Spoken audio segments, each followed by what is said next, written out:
recording now, so let's watch our swear words. No, just kidding. Not gonna happen. Yeah, right. Hey, friends, Robby T here with Hatch Coaching here in Fargo. I usually say frozen Fargo, but we are not frozen today. It's like 50 degrees and a little bit rainy. Super excited to have the man, the myth, the legend, Jim Rentfrow, one of the top ISAs, if not the top ISA that has walked the earth, joining us. And then we got my friend, a coaching client, a dude I get to connect with all the time, Matt, who is an up-and-coming star in the ISA game. And, you know, just to kind of set the temperature for today's webinar, I really wanted to bring these to the table because despite this COVID chaos, they are crushing it. And throughout the webinar, we're going to be talking about some numbers, the metrics. We're going to be talking about the mindset. And frankly, we're going to be talking about the strategies as well that these guys have been using to really thrive when a lot of people are, you know, maybe disappearing in the game. Kind of set the expectations for this. This will probably go an hour. My joke is that I always plan to go a half an hour and then it goes an hour. So I'm just going to go on and be transparent. We're going to go an hour. And we should with these two. The first 30 to 45 minutes, we're going to be just really focusing on what I just said. And then please be asking questions throughout. I might layer them in. If not, we will try to get to all the questions at the end of the webinar as well. So, Matt, Jim, did I miss anything? I think so, good. Awesome, cool. Well, let's hop in and get started, guys. So let's start here. You know, we're in the age of COVID chaos and lead generation, right? And you know, maybe we'll just start with your experience, Jim. Just talk about what you've been going through, where you started, and you know, layered in. You know, give us your story about what you've been doing despite all this stuff. Yeah, I mean, despite all of it, we've been kind of pressing ahead with business as usual. We've adjusted, obviously, our strategies. We've adjusted the way we have meetings. But for me, I mean, I'm almost to my numbers I was at last year.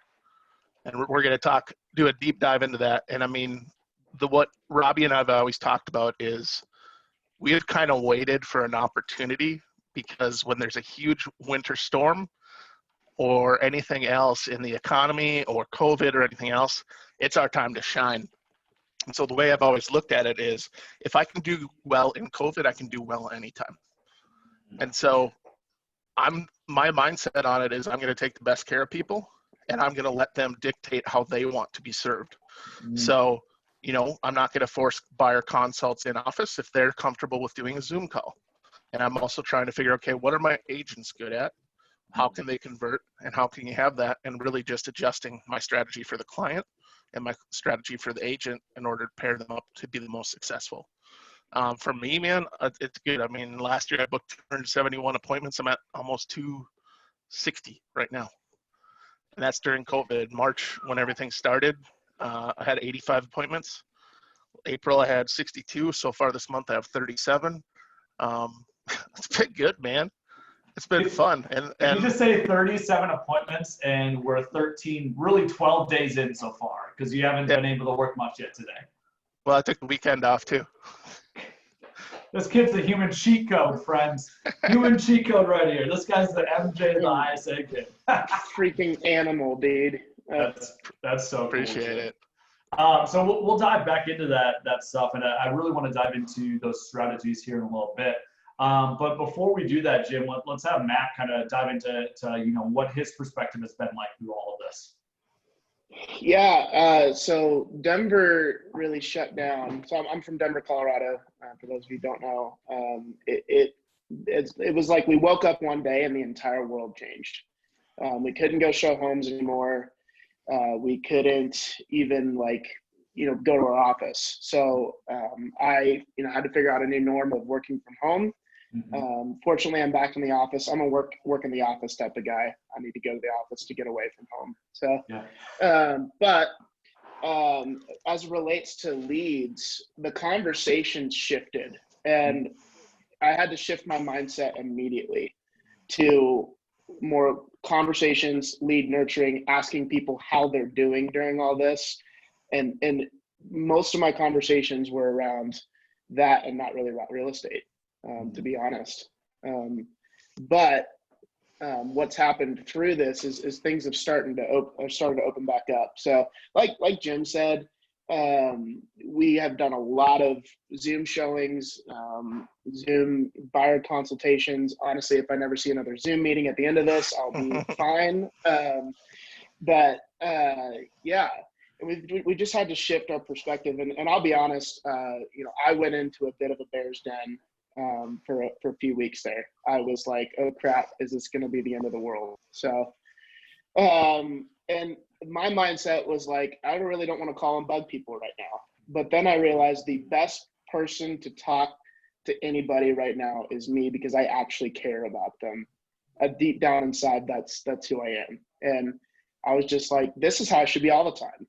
This is what I should be doing all the time. So, fortunately, that I'm very fortunate to have Robby as a coach, and he really pushed me to be like, take off the sales hat and start being a human being like you should be all the time. So, well, so really, can we dive into something with that real quick, Matt? And Jim, I want your perspectives as well, because I think you probably went through something like Matt did, where we're scared, right? I remember I went through it as well. And what I noticed was a lot of people stopped making calls and reaching out to leads, because you said something really insightful, Matt. You didn't want to call and bother people. You were afraid of it, right? Jim, I want to hear your kind of perspective on that, and I want to hear you maybe add to that. My whole perspective on it is I went hyper effectiveness compared to hyper efficiency. And so what I mean by that is it's a discussion that Cody and you and I have had several times, where I concentrated my time and my effort with people I had already talked to and new leads that had raised their hand. Yeah. When I had done a bunch of, new leads that I had never talked to, those type of calls, while I can do it very efficiently, they're not very effective. And so that's how I concentrated down. And what I really concentrated down, the same thing as Matt, is like, let's have some empathetic conversations. Let's have a conversation with a woman whose mom is in a nursing home and there's a COVID outbreak in there. How is that affecting you? And she started bawling, and she had to talk about how her mom has Alzheimer's, and she's lying to her mom right now, saying she's working from the road. And so those are the type of conversations I'm had. I'm not going to be like, hey, are you interested in buying, selling, or investing in real estate? Not doing that. I'm just having conversations and actually talking and say, basically like, how are you doing with everything, Robby? And we just adjusted our intro. We added a couple of little words like, hey, when everything gets back to normal, what's your plan? Okay. How are you doing with everything? Let's have some more in-depth conversations. Let's connect emotionally. Our answer rate has never been this high, ever. No. Even when Robby and I started on the dialer, Not even close. most of the time, people are actually really nice. And they're really actually connected because they're stuck at homes. And so what we saw is, I went into, it started up here, third week of March, Robby? About that. That's when we started to feel it. Yeah. Yeah. And so my goal for March is, I said, you know what? I've done 100 in a month before. Let's do it 120. And so I went into that third week of March with almost 70 appointments. And then literally it just shut off overnight. Yeah. But I knew I had a really good head start on this month. And I knew that fruit would, those seeds would bear fruit. Mm-hmm. And I could have sat there and been like, oh, I'm not going to make my goal. This sucks. But I didn't. What I really realized is I looked at that setback as a setback, because that's all it was. It wasn't a failure. Guess what? There'll be another month this year where I hit 120. Mm-hmm. And I just moved forward with it. And I knew human nature. The first week, everybody's going to be scared. The second week, everybody's going to be scared. The third week, that's when doubt's going to start creeping in. And that's what happened. Those first 2 weeks, those last 2 weeks of March, I had like 15, I think it was 20 appointments basically, right? So I hit standard, but I didn't do great. Yeah. Then first part of April came, more and more. People got more and more stir crazy. Mm-hmm. And so that's what I really started to identify. I started looking at people's behavior. Okay, this person's looked at this property 4 times. Let's hyper target them. Mm-hmm. And I'm making less dials and having better conversations because I'm concentrating on the ones that their behavior is showing me they want to do business. So let's hit on a couple things there real quick, Jim. I had a coaching call with one of my clients, and they had basically gone into the mindset. They were honestly, they entered into anger and resentment because for a lot of us, right, March is the type of, or time of year that you start to see the light at the end of the tunnel after being locked down, basically all winter, like we traditionally are. It usually begins to get a little more sunny out and things to begin to pick up. And what happened this year was your pipeline didn't start to cash out like it normally did. And I had clients that got mad about that. They got frustrated. I don't blame them. But the reality is what people need to realize is this was just another setback. It's delaying it. And I think that's how you viewed it was when people were just delaying it, you were frustrated about it. You adapted to it. And really, honestly, that is super key. Yeah, it is super key. And I mean, I never want to be a self-fulfilling prophecy in a negative way. Mm-hmm. I was listening to a really good podcast yesterday with Ed Milet, and he was interviewing a guy that just wrote a new book about that. And he was talking about it was Red Sox Game 7 of World Series where they lost. And what happened is there's players already in the dugout that had gone into the locker room and basically had been taken off their uniforms because the game was over. They had already won. And what happened is that player who was Golden Glove player, an amazing player, ended up letting a ball go through his legs. And then the other team won when they were behind. Yeah. I just explained that terribly because I'm not a sports guy. But what he did is he went and he interviewed this player, and what the player had been thinking this whole time was, oh, we're going to win, but wouldn't it suck if I made a mistake on national TV? And he lost the World Series because of that, and so it became a self-fulfilling prophecy. And so likewise, he gave another example where there was a student, terrible student, had almost failed out of school and took his SATs and got a 1400 when he got back. His mom and his dad asked him if he had cheated, and he said, I tried to cheat, but I couldn't. And he changed his whole perspective. He's like, well, I got 1400 on my SATs. Maybe I am smart. He had always thought he was dumb. And so ended up getting into Ivy League school, changed everything around, became super successful. It's like 5 years later after he graduated college, he got a letter from basically the education board in the state. And it talked about, we send you the wrong test scores. You actually got a 700. And so because he changed his mindset, he changed his whole life. And so it can work for you or it can work against you. Well, and the funny thing is there's a lot of psychology about that where when teachers are told that the bad students are the good students, what happens is those bad students become good students. And the opposite oftentimes is true is when the teachers are told that this good student is bad, that good student becomes bad, right? And it's crazy how attention creates the world we live in. And that's what I think is so key about all of this is, and this isn't to deny emotion, right? I think that's where some people have gone wrong with this is they completely repress or push down their emotions because the fear is real, the anxiety is real, and to say it doesn't exist, that's silly. One of my favorite quotes I've ever heard is, courage is not the absence of fear. Courage is moving forward when fear is present because fear is there. You can only be courageous when you're scared, right? And don't get me wrong, like I was scared, you guys were, but what we all intentionally did was we reframed our mindset to look for the opportunity, we processed the emotion, and you redefined all of this. And that is the biggest thing that all of you on this webinar need to take away from today is there's two experiences people are honestly experiencing out there because of COVID in real estate. We have those that have gone in that bear den and they have not came out. And here's what I'll tell you, the longer you're in that bear den, think about this. If you fall off the working out bandwagon for a week, getting back on isn't that difficult. You fall off for a month, man, it becomes a lot more difficult. You fall off for 2 months, dude, you're not going to get back to it for a long, long, long time. And that's the biggest thing is a lot of people went into that bear den and they're still stuck there. They're afraid to call people because their mindset is saying people don't want to buy and sell right now. There's not that need, or I don't want to bother people. And what I think we all did, and I think you guys both did exceptionally well, is you redefined yourselves as not as salespeople, but as calling to serve people. And whether that was just hearing somebody out, going through their story, just hearing them, or, maybe getting connected with an agent because they want to buy a home. You didn't care, but you were calling to connect and serve people at a time when everyone else didn't even want to pick up the dang phone. And that redefining, and you really created a new reality for yourself. And dude, I'm proud of both of you guys for doing that. That's so key. Yeah, and Robby, you bring up a good point there. So with the expired and FSBO conversation here for a second. Yeah. There are 30,000 real estate agents in the city of Denver. They're like vultures. Yeah.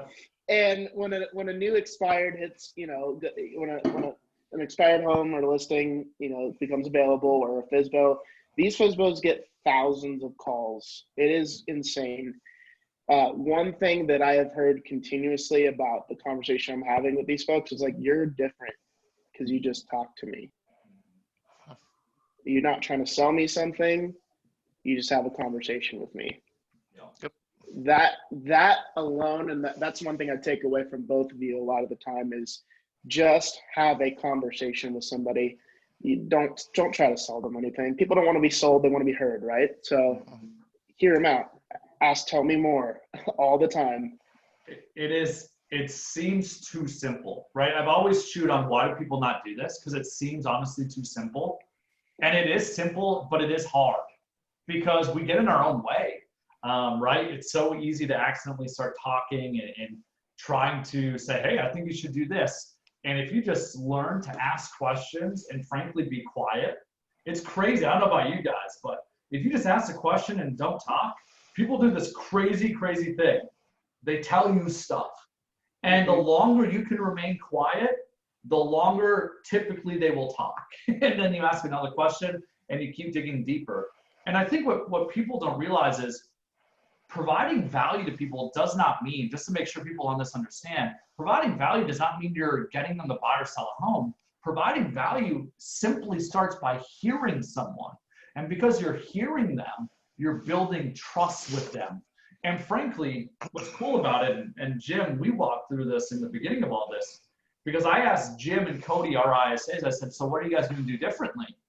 And realistically, I think the answer was nothing. We're built for this. And that's our approach. Our approach has been built for this because it's timeless. It's universal. You can 100 years from now, take this concept of ask questions, listen, come from curiosity and connect with people. And in 100 years, the story will be the same. And it's just, that's when you know you're onto something because it's a timeless principle. And that's what Stephen Covey figured out. That's what Tony Robbins has figured out. And for you all that are afraid today to maybe pick up that phone, call and just ask people how they're doing through all of this. And it's crazy. People will talk and they'll open up. And Jim and Matt have both shared in this and, in my private conversations that they're having the best conversations with people they've probably ever had. And almost none of it has to do with real estate. And here's what you all need to realize is that because you're having those conversations, I guarantee you it will eventually lead to some real estate transactions. Let go of that attachment to being all about real estate. And the funny thing is that you'll sell more real estate. You'll set more appointments. And it's just, it's funny how that works. And here's, oh, go ahead, Jim. No, go ahead, man. I'll go ahead. The success that I'm having now, that Jim's having now, is not a result of what we did last week. It's a result of the habits we built in 3 months ago. So I can't stress enough how long, if you're still in the Bears Den, no shame. We're all there. We've all been there. Yep. But the sooner you get back up on the horse, the sooner you're going to have a paycheck in 2 or 3 months. Yep. And, it just, your clients need you. Your clients deserve to talk to you. Your team needs you. You are the leader. Not your agents, you are. Yeah. Well, the big thing is, I want you all just to envision what your competition's been doing. Because go and test it out. They've either been in the Bears Den sleeping like what we're talking about, or they're being salesy as heck because they're desperate. That's the thing, right? Is when we are desperate as human beings, we develop sales breath. We push people to do things. That's what happens when we're attached to the outcome. And right now that is prevalent I see it in these script books that I see other coaching companies handing out. Like I read the things, and honestly, you know what my rule is? You want to know my simple rule for anything I do in lead conversion? You can take this and I'll apply it. Is I do this. I literally sit down and I say, would I call my grandma and say that? Right. And if you can't pass that test, because who's going to call their grandma and push them, manipulate them, lie to them? Dude, people just lie in this conversion game. It's insane to me. Why would you ever do that? And that's my internal filter is, would I call and treat a family member like that? And if you're not willing to do that, you probably shouldn't be doing it. You need to find a different strategy. Yep. Quick story. So on that, so I called this lead. His name's Doug. We're actually friends now. We play golf. And he was working with a different agent at the time. He was moving here from Nebraska. And his agent told him, hey, I'll be on at 2:30. We can talk about a couple houses. His agent completely blew him off. I come around, and now we follow up with everybody that tells us that we're already working with an agent, by the way. Do that. It's worth it. I just shot him a simple text like, hey, Doug, last time we spoke, you mentioned you're working with an agent. Just wanted to see if you guys found a place yet or not. And his response was like, no, we haven't. And then 2 hours later, text me, what do you think the word punctuality means and integrity? And I was like, oh, this is great. And, that day we signed a buyer's agreement and he was under contract by Friday. I think that happened on a Wednesday with one of our agents. And he just raves about our team now. Mm-hmm. So we haven't created a client, we've created a friend. This is a guy that I'm going to play golf with at least once a month. That's killer. Yep. And that's all because I followed up with a text. Just curious and wanted to care. That's it. Like, it took you what, 10 seconds? Not even. Yeah. I think it might have been automated actually. Yeah, exactly. And so that's what we do too. And it's like everybody has an agent, everybody knows an agent, but we know the level of service in this industry is low.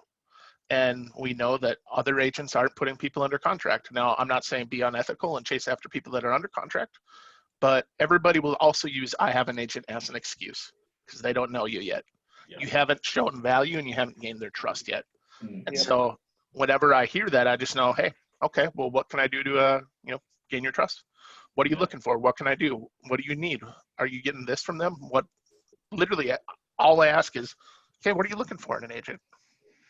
What do you need in an agent? And people are like, oh man, I didn't think of that. I guess I'm looking for this and this. Oh, okay. So besides this and this, what else do you need? And we just go down that rabbit hole. And by the end of it, they're like, no one's ever asked me these questions before. Can you guys help me? And it's just stupid. So my mindset, anytime I go into a phone call or any type of lead generation activity, is I've already won. Because three things are going to happen. Either I say no and I take them out of my pipeline. Mm-hmm. They say no, excuse me. Yeah. I have a great conversation with them and get a follow-up. Or I got my attempt done for the day and I'm hitting the numbers I need to hit my goals. Mm-hmm. I have already won the battle. So many people get attached to this outcome. And Robby, you've known me for a long time. I used to do the same. I used to get desperate. 2014 Jim and 2015 Jim is very different from 2020 Jim. True. And so I think that's one of my biggest strengths is just the mindset I have with lead generation and with having those conversations. And I know where I'm going as well. A lot of people that are afraid to make calls right now or are living in fear right now, they don't know why they're making these calls. Yeah. They don't know why they're working towards a goal. They don't know what their goal is. They don't know what the end date is. They don't know any of that. They just think, hey, I'm going to make some calls. That's great until you hit it, COVID, where now you're wondering why I don't want to make these calls. Why am I making these calls? These calls are going to be fruitless. And you go down a super negative rabbit hole. Yeah. And that why has got to be internalized too. You have to I've got my why in front of my face when I'm making calls. Mm-hmm. And my why is to be a good husband and a good father to my kids one day, and to provide the life that they want and to make them happy, like, because that makes me happy. That's my why, and that's why I pick up the phone and dial. But also, the other person on the other end of the line, they have a huge why. They have a family, they have goals, they have dreams, they have aspirations. Why don't we ask about them? Because, you know, distance creates distortion, right? So when you call somebody, if I called Robby, it would be like, I don't know Robby. And there's a huge distance between me and Robby right now. If you want to close the gap, start asking those questions, which has nothing to do with real estate, which is crazy. But those are the questions that I ask. Like, you know, what do you, when we get into their family and things like that, tell me more about that. What do you guys hope? What kind of life do you want to build for your family? Like, I want to know them as a friend. Because when I see them at a client event, I can ask them about that, by the way. So, I love that quote. Distance creates distortion. And when things are distorted, you accidentally make assumptions. And then when you make assumptions, what happens is you create further distance because you accidentally upset people. I see it happen all the dang time. That is so key. Well, let's do this real quick, guys, because it's crazy how quick time goes. So Yeah, that went fast. sorry. Yeah, no, that's good. It's perfect. I think it's a great intro, and there's little nuggets. That first half hour had a lot of nuggets. We got some questions rolling in. We'll get to them later. I want to get into because I think we understand the mindset, where you guys are at. We got that nailed down. Let's talk about the metrics. So maybe let's start with you. Let's go with you, Matt. Let's start with what have things been like for you since like March 1st or whenever you kind of define as COVID beginning for you in your world? Sure. So I use a single line dialer, and I'm currently just sitting over just 6,000 calls, a little over 4,000 texts. I've got 65 appointments, and I've got personally 14 pending currently. And yeah, lots of stuff in the pipeline, and my pipeline's pretty full for this year, but it's going to get even more full. That's where I'm sitting. And yeah, is that where I think I want to be? The answer is no, because I'm constantly trying to chase the best of myself. So, but I've got good daily habits in place now. Like, I'm not in the bear's den, I'm back on the horse, and I've been back on the horse for about 2.5 months. And that doesn't come without a cost. I've probably worked 12 to 13 hour days for 5 days a week for 2.5 months straight. But it's worth it. So that's where I'm at. I like it. What about you, Jim? What have your numbers during COVID looked like? So I'll just start with March 1st. Excuse me. So 10,200 dials. Sent about 3,600 texts and emails. Had 1,460 conversations. Appointment wise, I'm at 185 since March 1st. Freaking beast. And right now I got 75 pending and closed for the year. We're usually 2 to 3 weeks behind on green sheets, and I think I have another 15. So I'm close to that 90 number. So appointments wise, I'm 98% of last year. Pending and closed, I'm at about 75% of last year. Dials, I'm ahead of last year actually. So yeah, as far as numbers go, this has been fun, man. I'll be honest, I'm having fun because I'm back. Robby's known me for a long time, and I was in leadership I took over for leadership for Robby, and what we learned is that's really not what gives me life.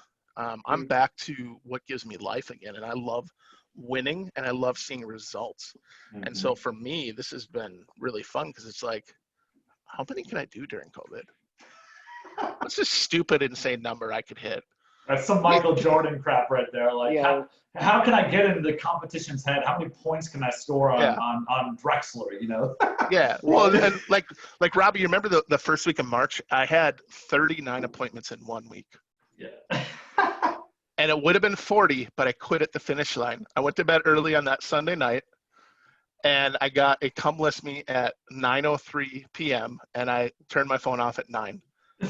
Now, if I would have just literally done one more update on my phone, let's see, would have hit 40. So I just produced a whole month's worth of appointments in 1 week.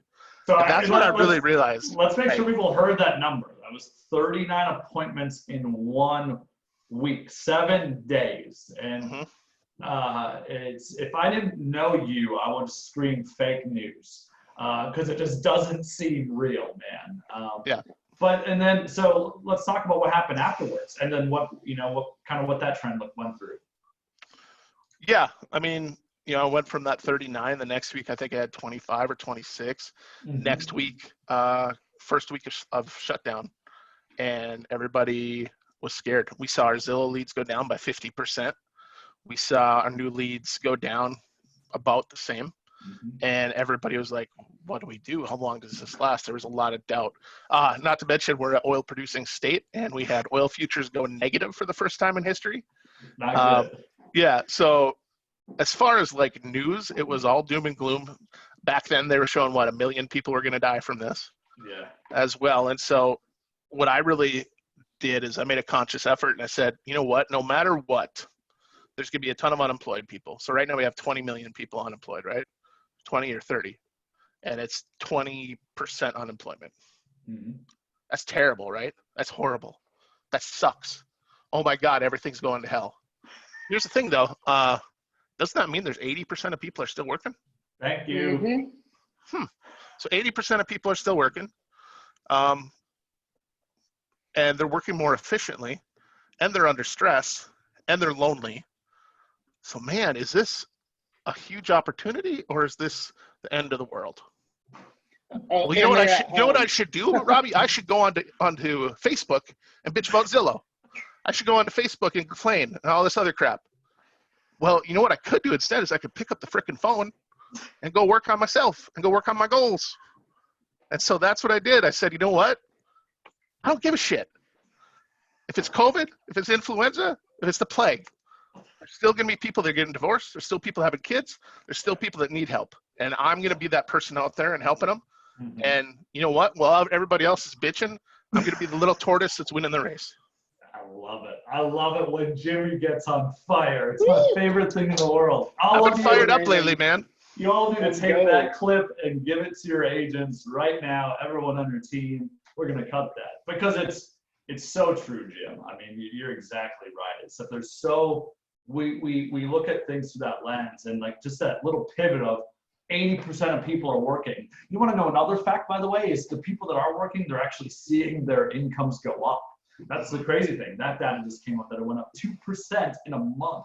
That's insane. So I love that shift, dude. Thank you for breathing that fire on us, man. Even people who are on unemployment are making more money than they did when they were working. That's where that 2% bump came from, unfortunately.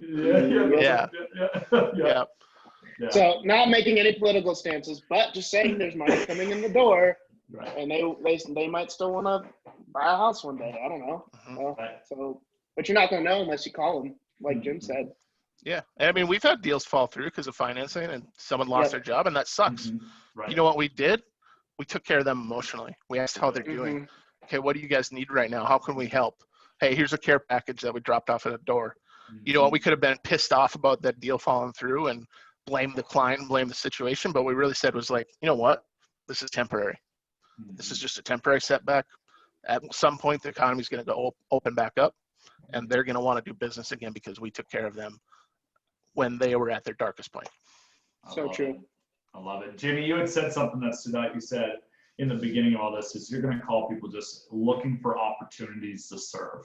And that's the guiding thing you all need to take from this is call people, come from curiosity, ask people how they're doing, look for opportunities to serve. And every single person is going to have a different dialect of what they might need. A really great example was Jim was like, I don't care if I need to, get somebody groceries or get them milk or whatever the heck he needs to do. He was going to find those opportunities to help people. And if you do that, if that's what you're looking for, you will find it. I promise you. Now, the funny thing is this, right, is don't get me wrong. I'm sure there's been some people that have kicked you guys in the face on the phone during all this, right? There's got to be that one or two people that were really frustrated that you called. What do you guys have to say about that? And just so you all know, keep the questions coming, by the way, because we will get to them at the end of the webinar. We will get to all your questions or try to at least. So keep dropping them either in the comments or in the Q&A. We will get to them. I see them. I just want y'all to know that. But anyways, Matt and Jim, when you get that kick in the face, right? Tell me about that. How do you get through it? Well, I know for me, the thing is, Robby, I haven't had that many bad calls. I can think of 3. Okay. And literally the person chewed my ass. Mm-hmm. And I could have just been like, oh, sorry, I hung up. But really what I did is I'm just like, you know what? I'm putting this back on them. Robby, you having a bad day? And then there's silence for a couple seconds. Yeah, I am. Okay, tell me about that. Everybody is scared to ask these questions. Everybody's scared to ask, are you pre-approved? What's your credit score? How are you feeling? All that crap. I make it into a game. I'm just like, I'm going to learn everything about this guy. Dude, I've gotten people be like, hey, do you need my social security number? I'm like, no, I don't need your social security number. And once you get to that level where people are like just opening up, it's so much easier. I haven't had a ton of people. I've had people hang up because there's a ton of telemarketers out there right now trying to drum up business because everybody's bored and on Zoom calls. But guess what? Like, that's going to happen if there's COVID or not. You're going to get hung up on. You're going to get kicked in the face if there's COVID or not. And the reality is like, they must be having a really bad day. I don't try to internalize someone else's negativity as coming against me. I internalize it as that's their situation right now. They're having a really bad day. It's not me. And they would have done the same thing to anybody else. 100%. I think that's really, really, really critical to realize. The reason that, Jim can do that and I do the same thing is because we're comfortable in our own skin. I can hold up a shield and realize, hey, that person's energy towards me right now is not at me. They're just taking it out on me. That's a great life principle, not just an ISA principle or a real estate principle right there. And that allows you to come from contribution and curiosity.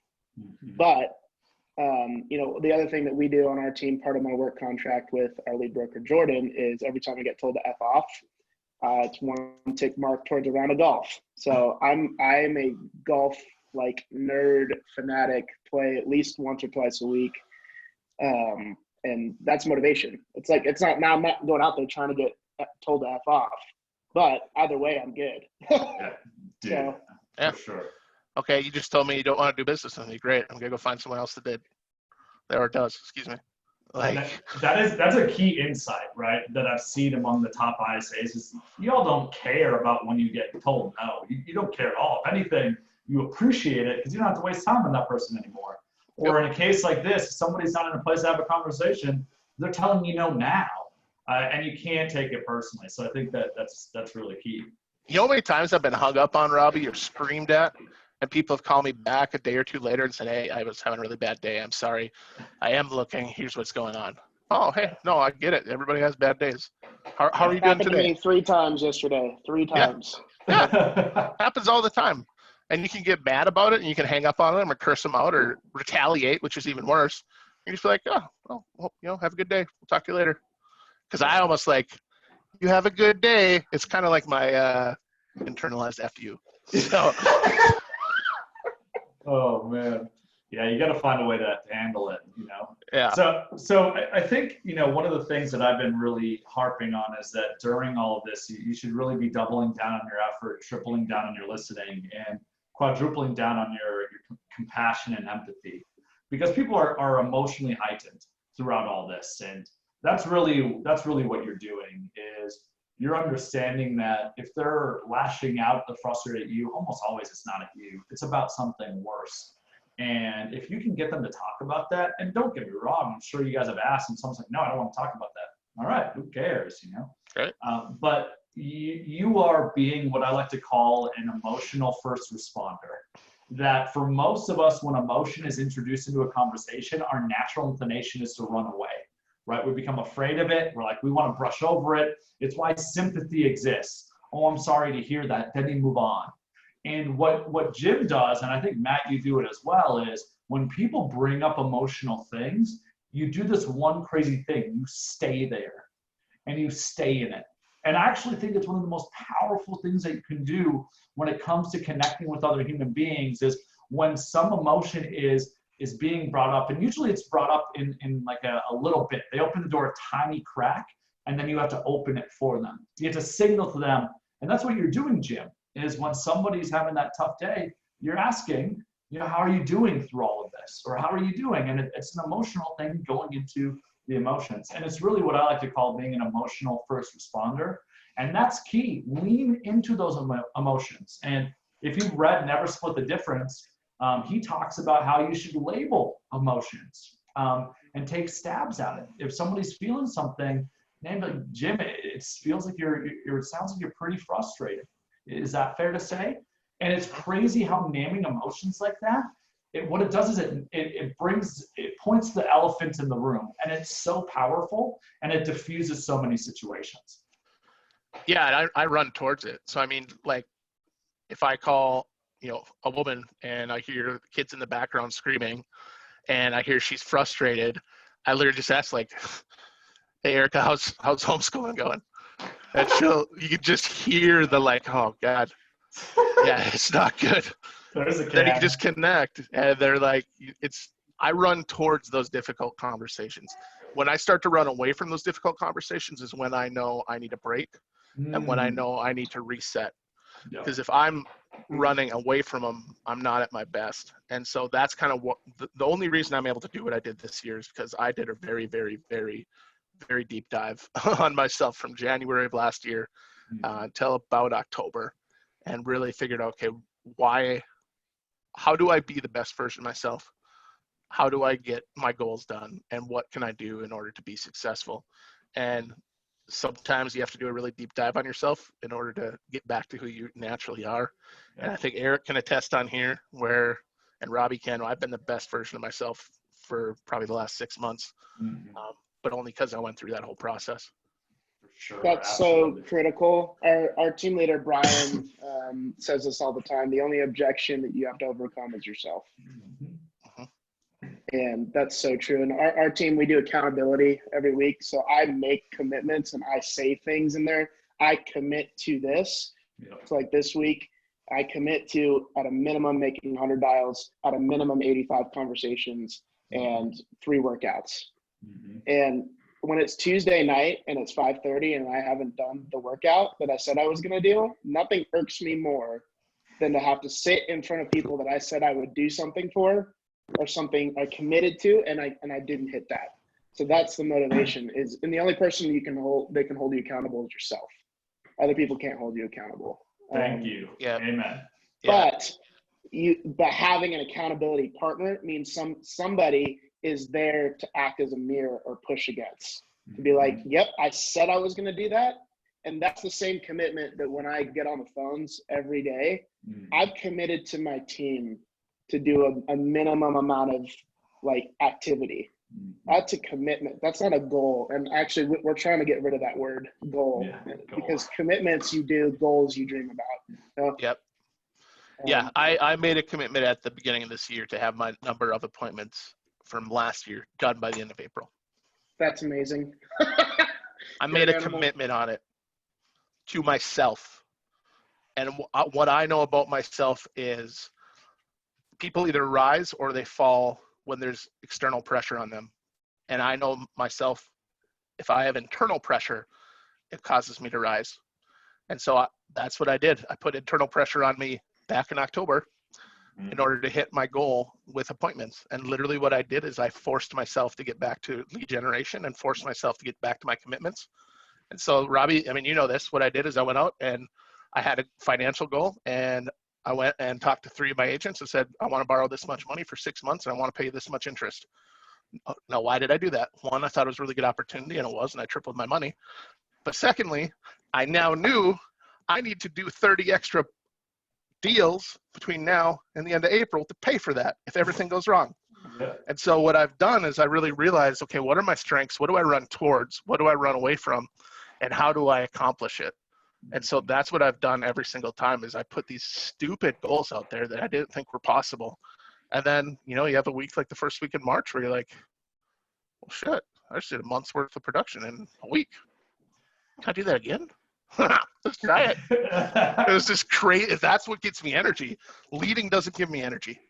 It doesn't. Listening to other people's problems does not give me energy. Me putting up a goal and crushing it and hitting it is what gives me energy, and helping people. And I think what's funny, right, is if you go look at it, I want to draw this comparison. Jim, when he's playing, when he's on the court playing this game, you are the best player there is out there, 100%, right? And just because you're a great player doesn't mean that you want to go become that coach. And I think that's something that's really key, right? And we thankfully learned that. We probably had you in that role for too long, and we got you out of it. And by the way, how cool is it that your worst year is, far better than everyone else's best year? But you're the MJ of this, right? You're the Michael Jordan of lead conversion when you're in that zone. And I think it's so key. One thing I do want to add to what you both said is, if you want other people to help hold you accountable, somebody knowing that you've committed to something, in my opinion, isn't just enough. They also need to know why do those things matter to you? What is that why that's underlying it? Because if I can go to Jim and say, Jim, you're below your commitment in terms of amount of workouts or calls made or appointments. Or I can bring up, Jim, you wanted to make $150,000 this year. That way you could do X, right? And if I know the why behind it, along with the what's that he's wanting to do, you can lead someone so much better. So if you're all just going. And I will appreciate it, Robby. Yes. And I will appreciate it because you're holding me to the things that I've said and the underlying cause of why it's important. Yep. And ultimately it's my goal. It's not your goal. And that's what Steve has taught us and Eric's taught us, and you've always preached as well. It's so good. That's just being a good friend and a brother in arms. And by the way, Jim and Robby, do you do that in your personal life with your friends? Yeah. It's one and the same. Yeah, all of it. Yeah. Amen, that's how you win relationships and influence people. Like, that's why they're going to call you when they're ready to sell their house. It's because you've done that. Yep. Yeah, exactly. All right, guys. So we got 10 minutes left here, and I want to start getting to the questions here. So I'm just going to start going through them. And some are kind of directed to one of you and back and forth, and we'll just go from there. So let's just hop into that. Jim, Amanda had asked, how many leads approximately are you working personally to hit those 20 appointments per week? So roughly we have 4 ISAs, and the amount of new leads we have come in every month is right around that 1,000 to 1,100 mark. My personal pipeline is built up over 5 years, and so I'm pretty sure there's literally 2,000 people in it.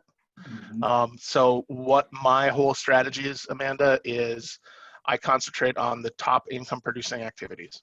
I know that that's my A buyers, right? My A follow-ups, new leads, and people that raise their hand through our website or come list me, come buy me, things like that. And so what I believe in is being hyper efficient with automation and being hyper effective with your daily tasks. So hopefully that answers your question. And prioritizing. That's the biggest thing that you just said is you're prioritizing. In lead conversion, there's 2 approaches, by the way, that everybody just needs to know about from a 10,000 foot level. And we do both. One is like the LMG approach, where you're just spraying and praying, right? It's the wide net approach. And then we also do the sniper approach. Basically, we use Ylopo, and if Ylopo sends us a wide priority alert, basically it shows up the reactivated. To us now, that's a sniper. Let's go take a chance and call them. So we're doing a combination of both. And I think the best lead converting teams, they're doing both. They're taking mass action all the time to filter through leads and filter through opportunities. And then you're also, you got the sniper opportunities you're taking advantage of.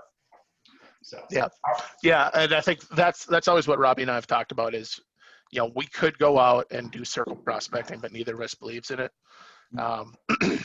It could work, but I know I need to have 300 conversations per closed deal compared to 16, 20 per closed deal with my other lead sources. So I concentrate my time, because it is a limited resource, on the top income producing activities. Yep, exactly.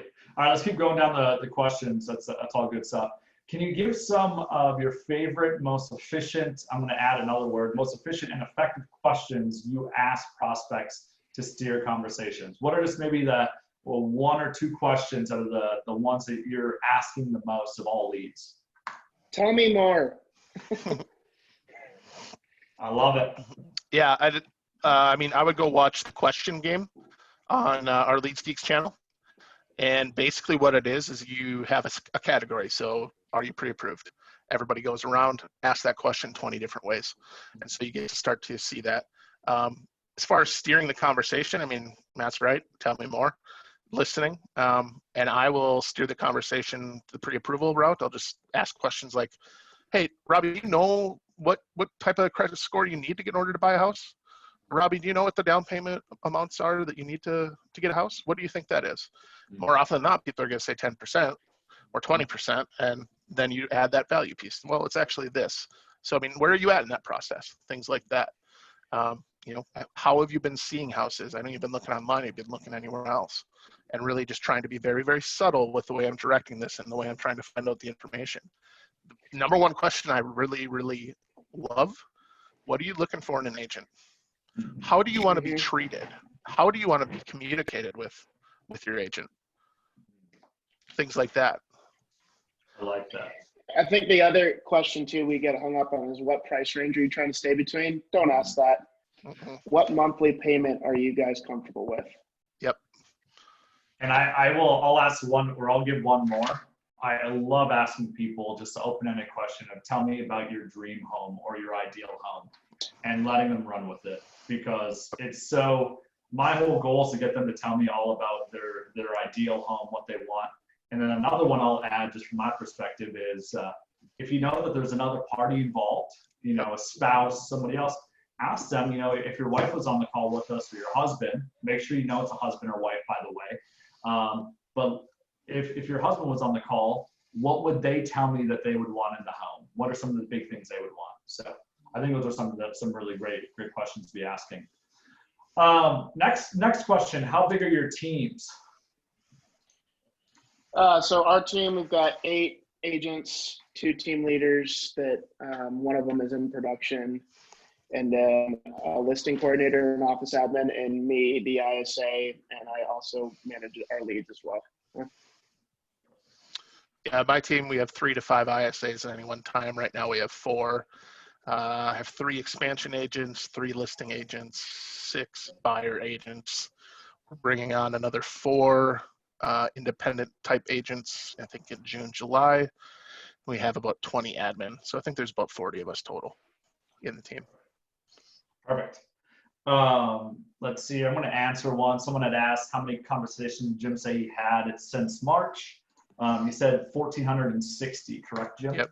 Okay. By the way, for those of you that haven't noticed, call volume is drastically down because you don't have to make as many calls to contact people.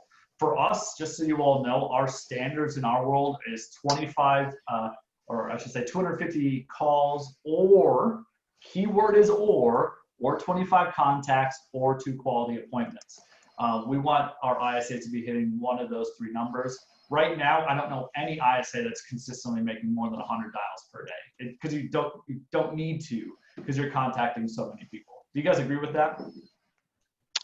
Yeah, I mean, the longer you're in the role, the less number of dials you need to do a day is the way I look at it.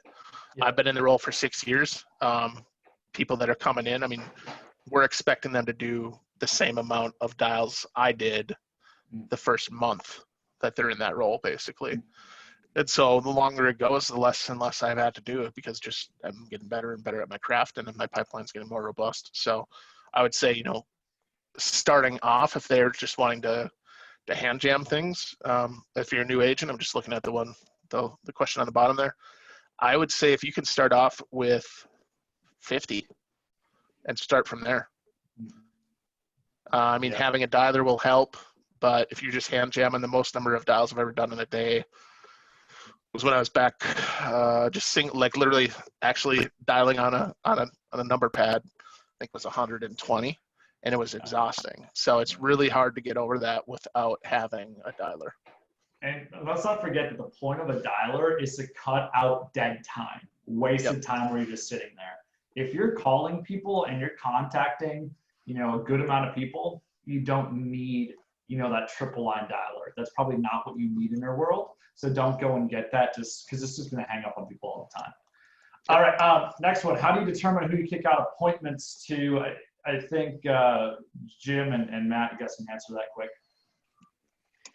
Yeah, we do round robin. So basically I keep a log of appointments that I dish out, and I'll see, like, one of my agents right now has got 6 active clients that he's working with, like showing homes. That's probably a lot for somebody in our market, at least on our team. So I know I'm not going to give them any more because you can't handle it. You can't serve them to our level of standard and that we want to be serving people. So that's how we do it.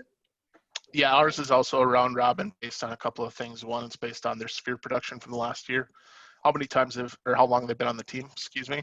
And I put a little asterisk on that is if Matt's next up in rotation, his calendar is open, but I know from this conversation, Matt is not a good fit for this person. I am not going to give it to Matt. I'm going to give an equitable share of my appointments to my agents, but I'm also going to try to line up those agents with who I think can convert it best based on personality, style of communication that the client wants, things like that. So really, just to add to that, what happens is sometimes one agent gets ahead of the others, and eventually the others get caught up, and that's okay, right? That's fine. That's fine. Yep. Cool. All right, next one. Is everyone a licensed agent in their state? I think what you're asking, just to make sure I'm seeing that. For us, we will only allow our ISAs to join our team once they have their real estate license. That is how we have chosen to do that. It's a little different everywhere else. Let's see here. What % of all your calls result in appointments? Do you guys have a number of that? Well, I can run the number real quick because I know how many dials I've done. I'm going to base it off conversations, actually. Yeah, run that number. I know the number I'd like to give as a base from what I've seen is 100, 10, and 1. 100 calls traditionally equals 10 contacts equals 1 appointment if someone's good. If you're a newer ISA, that appointment is lower typically, but that's usually the number amongst ISAs, pretty consistently. Yeah, mine's closer to 18% of conversations. What I've seen for a new ISA is that number usually starts in a 5% category. They have to fail a lot that first month, and then that 5% will kind of build up to a 10% by the end of that year, beginning of next year, and then from there it builds up even more. Yep. And let me piggyback. It's okay to fail. I started calling, people. I work in financial services, and I did that for 4 years before I jumped on into real estate, and I failed a lot, and that's the only thing that taught me. So, okay. I just don't. Robby knows my attitude has changed a lot, so I'm gonna try to put an asterisk on this, but I try not to view failure as failure. I try to learn it as a temporary setback or a learning opportunity. And there's been calls where I have completely screwed the pooch. You know what? I could sit there and be frustrated, or I could be like, well, what do I need to do different next time? And that's how you learn. And that's, any of my ISAs that have come in, we literally tell them, I want you to go screw up 10, 20, 30 times a day. Come back, talk to me. Let's play the call together. Let's figure out what you did wrong and let's move forward. And that's such a really weird concept for people. Like, people will look at me like, you want me to fail? Yeah, I want you to fail because that's the only way you learn. You remember the calls where you failed way more than remember the calls that were perfect. Absolutely, you do. I like that. All right, so there's some other questions, guys. If you guys don't mind, I'm just going to burn through them and answer myself just because there might be some alternative to you guys. Do you guys use Sierra for all your lead flow? We do. We switched to Sierra basically a year ago, and we are major fangirls, I guess you could say. It's basically got texting built in, mass texting. So we love it, and it is our sole CRM. We used to have another CRM, but that's officially canceled now, correct, Jim? It's gone? Oh, happy days. It is gone. Yeah, and it's, we found the one that works for us. We didn't want to just make a move right away. We beta tested it for a long time because we knew making a change in a CRM when you have 55, 60,000 people in it is painful, super painful. And so we weren't going to do it more than once. We were going to find the one we liked, beta tested a couple, I think we looked at 6, 7 of them? Probably, yeah. 3 really in depth. And then, thankfully we found Sierra. And we're in bonus time, but I'm going to try getting through the questions if you guys don't mind. Yeah, go for it. Stick around. Next one was, do you guys advertise with Boomtown, Ylopo, and Zillow? We do Ylopo and Zillow. So right now. Okay. Let's see here. So we just got to wrap this up real quick. We do Ylopo and Zillow. Oh, we can keep going. Thank you. All right, cool. We just got some time. Never mind. We can keep going. I heard it incorrectly. So we do PPC, force registration type of leads. We do Zillow. We don't do any Realtor.com in our world. Matt, what about you guys? We do Realtor.com. They have this new product called Market Reach. I'm not a huge fan of it, but I've had a couple of great conversations. We do Zillow, we do Ylopo, we do PPC leads. We do street to text. We also have a couple of other seller lead sources like HomeLight. Yeah, I think both of us are very diversified. Yeah, we're very diversified, and basically we find the one that works, and then we go very heavy into it. So, I mean, just with Ylopo, we will have over 3 million impressions this year alone. So our brand will be seen 3 million times in our market, and that's just Fargo and Moorhead, West Fargo. And that's really what we're looking at, is how do we build our brand? How do we get more leads? How do we get those leads more effectively and cheaply? And literally our whole philosophy, not to talk too long, is how can we get a lot more come list me's and come buy me's? So our philosophy is changing more to SEO and really trying to get more people to our site organically so we can cut back on our lead budget. That process takes anywhere from 12 to 18 months with a cost of, $20,000, maybe a little bit more. And so you're not going to have an ROI on it right away. Truth. Somebody asked with Ylopo, do you still have the ISA on with other ISAs involved, or have it turned off? We use it. People are shocked by this, but we run our messaging plans right alongside it, and we actually this is kind of brand new, not an announcement at all, but we're releasing it. We redid Rhea within Ylopo as the Hatch ISA, and we're now making that available to a select handful of people. And long story short, we just took the scripting changes that we know work really well in our heart, and we've layered that in. So that's been super cool. So we run that right alongside our messaging plans. The funny thing is this, very, very few people connect the two, that it's from the same company. And it's coming from 2 different names and 2 different phone numbers. It's really weird. It's very rare that people connect the 2. It's funny. Yeah. And some people respond to one and not the other. The other thing we do with that is I look for opportunities to hop into that conversation and direct it to a phone call to me. So that's exactly. Yep. Exactly. Next one. How are you guys so effective and have so many combos? Jim, you take the lead on that one. I think you got this nailed down.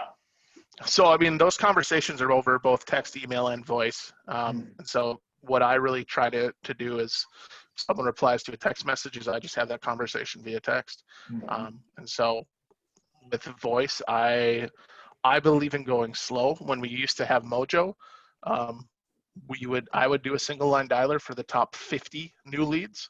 And then after that, I go to a double. I never really used the 3-line dialer because I knew there was a delay in it. So I try to be hyper focused on the newest things and my A follow-ups. The other thing I do is if there's a call I absolutely have to make, I put it on my calendar. And so there's not only the reminder in the CRM, but there's a reminder on my calendar for those ones that I know are 90% probability going to be an appointment. I like it. Anything else you want to add, Matt? Nope.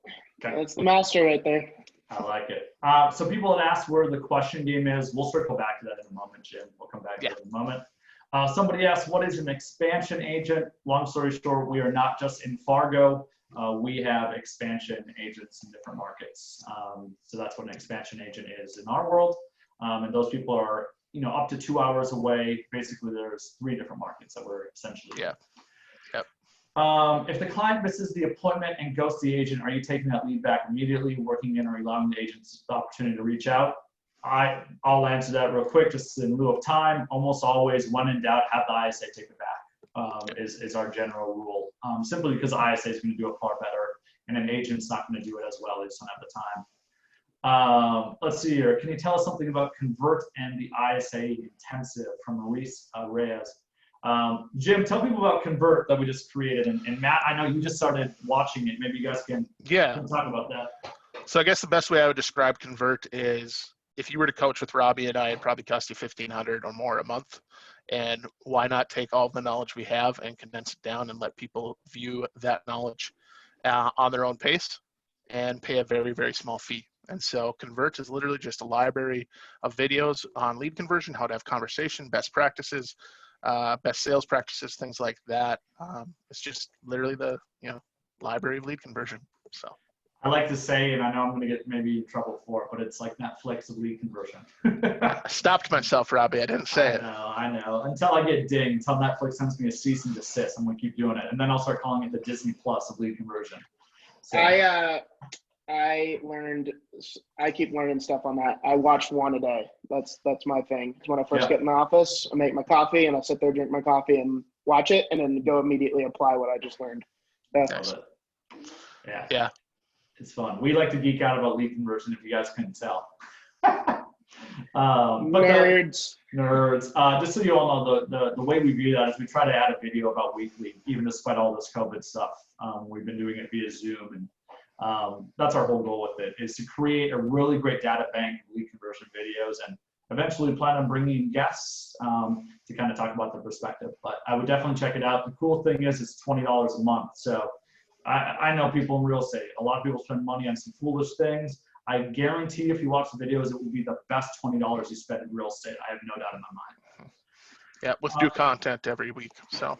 Yep, exactly. Next one, what are your best inbound lead sources and best outbound? Everyone kind of defines inbound and outbound differently, but inbound for us would be most profitable, hands down, is forced registration, PPC leads. But what people don't realize is they take a long term to convert. And then outbound, calling expires technically is realistically free. So that'd probably be one of our best. Yeah, ROI wise it is. And it just depends on how much time you want to devote to it. Because what I always talk about is the probability, right? Mm-hmm. So these people have already listed their homes with someone, which means they already made the decision to move. Mm-hmm. There are 90% probability that they want to do business, if not more. Mm-hmm. And it's really just having conversations with them. And so best inbound sources we've done radio for years. That's been a really good one for us. Yep. Our Snap program generates a ton of leads as well, like an iBuyer program. So those would be some of our best. And really just a reputation too. So, I mean, what we've tried to do is we have a ton of signs in yards around town. Mm-hmm. We have a ton of social media that people are seeing. We try to just put our reputation out there. We do a lot of charity work in the area. And so mm-hmm.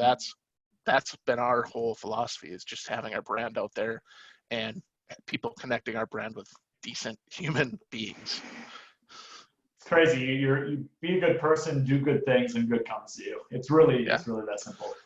Okay, I'm just gonna answer this quick. Someone had asked where they can learn more about Convert. Just go to hatchcoaching.com. You'll see Convert on the front page. Click up there and you can sign up. It's pretty easy. And then last question is, have we considered pawns? I think this is very specific to how we organize leads. We are not using the pawns in Sierra yet. There's just some little things that don't make sense for us. I'm not going to answer here because people are going to go in the weeds. Long story short, though, the way we do organize our leads are essentially in the pond. So we use a high quality pond and a low quality pond. We just call it HQ and LQ. And that is one of the ways we're able to actually do a lot more calls than other people. Is a lot of people are using tasks to follow up with uncontacted leads. That's a massive, massive waste of time. Instead, what we do is we take our uncontacted leads and put them in pools and just dial through the pools of leads. And our goal is to call through each of those pools twice a day. And of course, we always prioritize higher quality leads over lower quality leads. That's the simple answer to that. Boom. All the questions are answered. I think there was 29 of them, boys. That's the most I've ever had. And nice. I drank a whole one before and one during this, so I got to use the restroom. From the bottom of my heart, guys, Jim, you brought some fire today. I know some people are going to use that clip, and it's gonna shake people, man, and get them out of that bear sin and get them excited. Yeah, the energy is really great.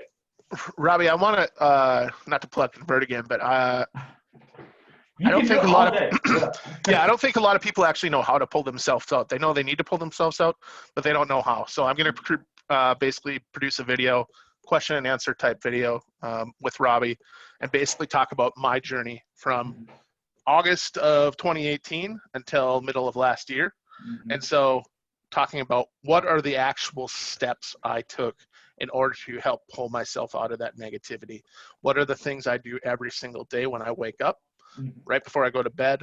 And what are those, I have these things I call karma IOUs. What are those karma IOUs you can do every single day? Not only to make yourself feel good, put you in a positive mindset, but really the way I look at it is I know if I go give someone $10, if I go to, McDonald's. I haven't been there in like 6 months, by the way, which is great. Yeah. But if I go to McDonald's and I order a sandwich and I give $10 and they give me the change back and I put it in Ronald McDonald House, that's a karma IOU. If I go out and do 1,000 dials in a day and I don't talk or book any appointments, that's a karma IOU because I've done the work. And so I'm going to talk about those steps and really how I pulled myself out of it, where I'm trying to keep myself. I still have bad days like everybody else, but I'm night and day different from where I was this time last year. I love it. This time last year, I also just, had a surgery on my man bits. So yeah, that is a story for a different day. There we go. That'll be our next webinar. That's right. I love it. Awesome. And Matt, thanks a ton for you coming on, dude. You're, I don't want to say new because you've been around, but your mindset and what you're bringing to your team and what you brought today is some really massive value as well. So thank you for joining us as well. Thanks for having me. This was super fun and I learned a lot. So of course, dude, of course. All right, so guys, check out hatchcoaching.com. I don't like to do plugs, but it will bring some massive value to go check out Convert, the Netflix of lead conversion. Also, go and subscribe to our YouTube page. Just check out, search Hatch Coaching on YouTube. Eric and I have been putting some really great content up there, and we plan on blowing that up in some free content there as well. And reach out. If you got questions about anything, reach out to me, Jim, Matt. We're here to help. As you can probably tell, we're servant-hearted. We're here to bring value, and it's what gives us life. So reach out to us about any questions you have. In the meantime, make sure you double down on your efforts, triple down on listening, quadruple down on your empathy, and go out there and do good and treat people well. And I promise you, as Jim said, you will have some karma IOUs, and the good will circle back to you. So peace out, y'all. Love y'all. Go watch Star Wars Clone Wars. It was dope. See y'all. yeah. Yep. Bye.